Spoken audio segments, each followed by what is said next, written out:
उत्तराखंड में uniform civil code को लेकर सुप्रीम कोर्ट की रिटायर्ड जज रंजना प्रकाश देसाई के नेतृत्व में कमेटी गठित कर दी गई है। हमारे साथ बातचीत के लिए मौजूद हैं उत्तराखंड के प्रभारी दुष्यंत गौतम जी। सर, क्यों उत्तराखंड में यूनिफॉर्म सिविल कोड की सबसे ज़्यादा ज़रूरत है?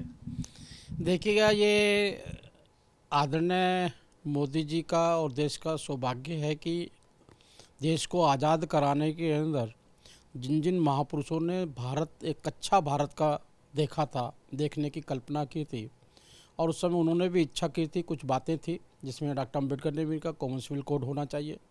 लेकिन उस समय की वर्तमान की उस समय सरकार जो थी, उन्होंने अपने तुष्टीकरण की नीति के कारण बहुत चीज़ों को तिलांजलि दे दी थी, जिसके कारण से देश में जो इच्छाएं थी आज़ादी की कुर्बानी देने वालों की, वो पूरी नहीं हो पाई।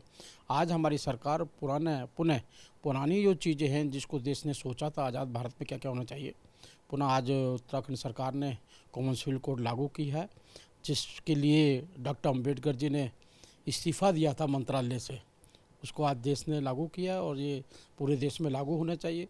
नियम और कानून सबके लिए बराबर होते हैं, वो धार्मिक या आस्था से या जाति को देख के कानून नहीं बनते। तो चूंकि यूनिफॉर्म सिविल कोड में जिस तरीके का प्रावधान है वो देश स्तरीय लागू होता है, तभी तमाम तरीके से मान्यता हो पाती है। क्या लगता है कि प्रदेश में लागू करके उसको मान्यता दिला पाएंगे, या प्रदेश में लागू होने पर बहुत ज़्यादा प्रभाव होगा? हाँ, प्रभाव पड़ेगा, लागू होगा। छोटे स्तर पर प्रदेशों में लागू करेंगे, फिर ऑल इंडिया में भी लागू होना चाहिए। हमारी ये मांग है। कॉमन सिविल कोड के अच्छे गुण हैं, जिस प्रकार से लोग अपने अपने धर्म के हिसाब से चलाना चाहते हैं। देश तो संविधान दिया है, देश को संविधान के अनुसार ही सबके लिए समान नियमावली होनी चाहिए, ये उसका लक्ष्य है। सर, आपने कहा कि देश स्तर पर भी लागू होना चाहिए, लेकिन all India Muslim personal law board पहले ही खत लिख चुका है। चाहे अगर बात करें तो प्रधानमंत्री को भी लिख चुका है, उत्तर प्रदेश के मुख्यमंत्री को भी लिख चुका है कि इस तरीके के कानून नहीं लाए जाने चाहिए क्योंकि इस्लाम मजहब भी अलग है।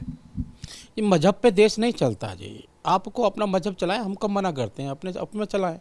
लेकिन मुझे लगता है कुछ लोग राजनीति करने के कारण, अपने लोगों को तुष्टीकरण के कारण ऐसा कर रहे हैं, और जबकि वही लोग जिनकी आप बात कर रहे हैं वही कहते हैं संविधान सर्वोपरि है, संविधान के हिसाब से चलना चाहिए, डॉक्टर अम्बेडकर के हिसाब से चलना चाहिए, न्यायपालिका के हिसाब से चलना चाहिए, और कहीं ना कहीं देश को खंडित करने का एक षड्यंत्र के तहत वो ऐसी बातें करते हैं।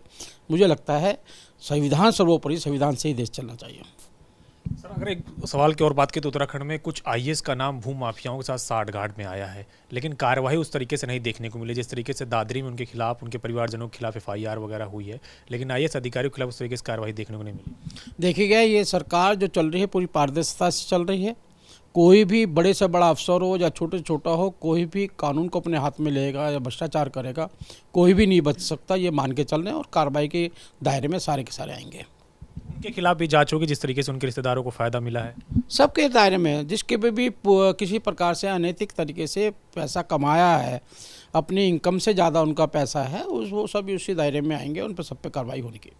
सर, चारधाम यात्रा को लेकर के बड़ी बातचीत हो रही है, अव्यवस्था को लेकर खासतौर से 80 के ऊपर मौतें हो चुकी है अब तक जितने यात्री वहां पे गए हैं, और अव्यवस्था अभी भी तमाम सारे लोग उसको लेकर के सवाल खड़ा कर रहे हैं। मेरे ख्याल आज़ादी के बाद और लगातार हम देखें जिस प्रकार से यात्राएं चल रही हैं, सबसे अच्छी व्यवस्था उत्तराखंड सरकार ने की है चारधाम यात्रों की, और जिस प्रकार से हमने रोड दिए हैं, और जो हमने एक उसका सिस्टम बनाया है कि कितने लोग जा सकते हैं, उसको अगर फॉलो करेंगे तो कोई समस्या नहीं है। हमने वहाँ पे जल की व्यवस्था की है, दवाइयों की व्यवस्था की है, रहने की व्यवस्था की है, होटल वालों से बात की है, लगातार हम उनकी चिंता कर रहे हैं, और जितना अच्छा वातावरण वहाँ पे मिलना चाहिए उसके भी हम पूरी कार्य कर रहे हैं।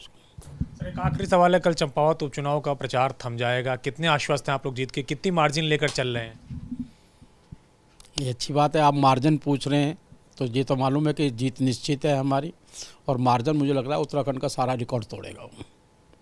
शुक्रिया हमसे बातचीत करने के लिए उत्तराखंड के बीजेपी प्रभारी दुष्यंत गौतम, जिनका कहना है कि हमारी मांग है कि न सिर्फ उत्तराखंड में बल्कि पूरे देश में यूनिफॉर्म सिविल कोड लागू होना चाहिए, और इसके लिए तमाम लोग प्रयास करेंगे। कैप्शन विपिन के साथ अविनाश तिवारी, एबीपी गंगा, दिल्ली।